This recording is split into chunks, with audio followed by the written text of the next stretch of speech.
Every year, millions of animals suffer and die in UK laboratories. The BUAV went undercover to expose the reality of life and death in one such laboratory. What we found is shocking. The UK government is failing in its duty to minimise animal suffering and enforce the use of available alternatives. Our research has also uncovered a loophole in the law which allows animals to continue to suffer dreadfully in tests for a product that, although licensed for medical use, could very well end up being used, quite legally, for cosmetic purposes.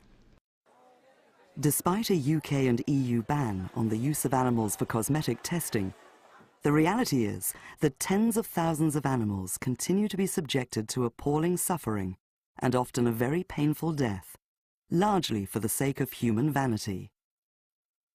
Here at Wickham Laboratories, horrific poisoning tests, the archaic LD50, take place on hundreds of mice every week for a product called Dysport, which contains botulinum toxin, or Botox. Dysport is manufactured by Ipsen and licensed in the UK for the treatment of some relatively rare medical conditions. Dysport is one of a group of products commonly referred to as Botox.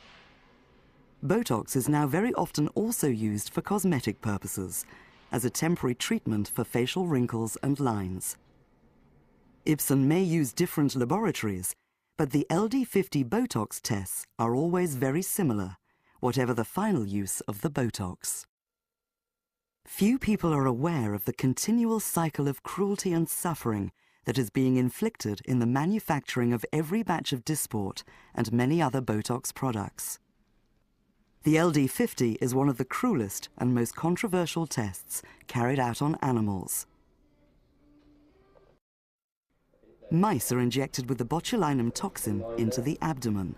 The needle goes in about halfway at 45 degrees. Within hours, signs of poisoning start to show.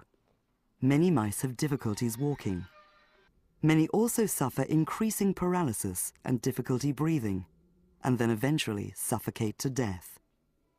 The degree of suffering can be extreme and appalling. Staff carried out checks theoretically to prevent the most extreme form of suffering, to kill the animals before they died an agonizing death. But for a great many animals, they arrived too late, as time and time again, dead animals were found in the cages.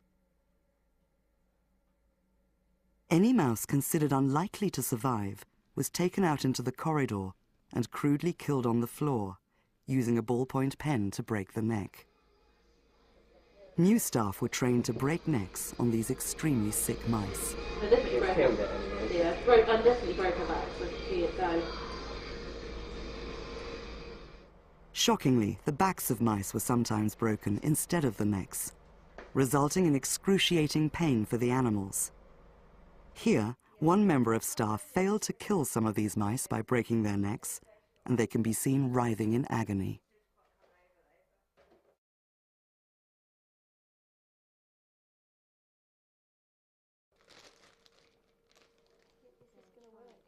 The mice found dead or killed during the test were counted, sealed in plastic sandwich bags, and then simply discarded in a bin. Those still alive at the end of the test were killed in this gas chamber. Over a period of time, they frantically struggled for breath. Not all died. This mouse was found to be still alive. The UK government is failing in its legal obligation to enforce the use of alternatives where they exist, and to ensure that, if animals are used, then it should be the minimum number and with the minimum amount of suffering. There are alternatives to the tests shown here that do not use live animals, and it is outrageous that they are not being used. How many people realize the terrible suffering inflicted on animals in tests like these, just so they can have their wrinkles temporarily smoothed over? Please support the BUAV in our campaign to end these experiments.